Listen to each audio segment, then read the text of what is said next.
Now this, what a surprise.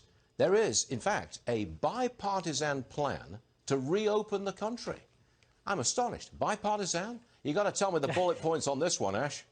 Yes, indeed. The Problem Solvers Caucus, 25 Democrats, 25 Republicans. They're not fighting, they're actually agreeing on things. This is the public health checklist that they've come up with. Establish and implement operational protocols, okay. Rapid and ubiquitous testing, good idea. Personal protective equipment, probably could use that. And some travel restrictions. Now let's look at the economic recovery checklist that has come out of this caucus. Establishing resilient supply chains, they say. Financing for business to reopen, good idea. Some of it going out. Agricultural relief, farmers could always use that relief. And we've heard this before, but they are again touting infrastructure investment. We've been hearing about that since President Trump took office. But there you have it. The Problem Solvers Caucus and their ideas. Stu.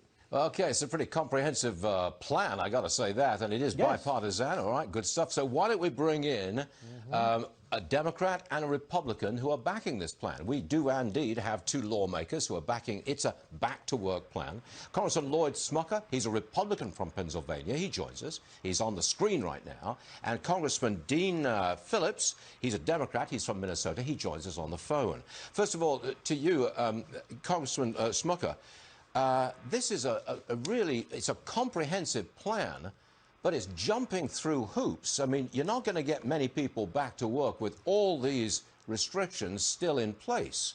Would you agree with that? Well, again, we have to understand that we are fighting this battle on two fronts to provide for the public's health and also for the health of our economy. Businesses in my area are hurting. They want to come back to work. They believe they can come back to work safely. This plan addresses that need by establishing a framework where that can be done safely. It's a collaborative plan by the problem solvers. There's 25 Republicans, 25 Democrats. It's a multifaceted, data-driven plan. And it's one that can work to bring people back to work as quickly as possible. Okay, Dean Phillips, Congressman Dean Phillips, Democrat, Minnesota. I mean, I think we've got you on camera now. There you go. Okay, shortly. Congressman, thanks for joining us, sir. This is quite a plan, but it would seem to me it's not going to get people back to work very quickly because there are so many requirements here, rapid testing, personal protective gear, still travel restrictions, protocols have to be in place, the supply chain has to be organized, financial farm payments. That really stands in the way to a quick opening, doesn't it? You know, Stuart, I would say that one of the remarkable parts of the Problem Solvers Caucus is that we're 50 people, 25 Democrats, 25 Republicans. We bring a broad perspective to the table. My friend and colleague, Lloyd Smucker, who's on the phone or on TV right now with me.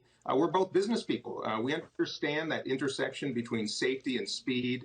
We believe the framework and the benchmarks that we propose are helpful ones because it is everybody's priority to get the economy open as soon as possible. But if we do so without benchmarking, without ensuring testing is widely available, without ensuring our health system is prepared, Stuart, I'm just afraid that we will make missteps that will make this economic recovery even more difficult. Okay. So we believe this is a thoughtful, bipartisan, good solution. Congressman Phillips, still with you for a second. What do you make of these protests? Because all around the country, people want to get back to work now. They want to get back fast. What do you make of the protests? Dean Phillips. Well, Stuart, thank goodness we live in a country where people can protest their government. And that's a freedom that's protected, and we need to ensure that. I understand why people are frustrated. I'm frustrated. My partner, Lloyd Smucker, is frustrated. With that said, it is a responsibility of those of us in policy-making positions, especially the executive positions, the governors and the president, to ensure first and foremost the health and safety and security of the country, followed by economic prosperity. There is an intersection, and I believe that we are hitting a sweet spot in that middle. And I understand when communities don't feel terribly affected by COVID right now, there is a false sense of security. Our job is to be prepared, to be planful, mindful of those eventualities and ensure people are safe so we can get back to work. Nobody wants it more than me.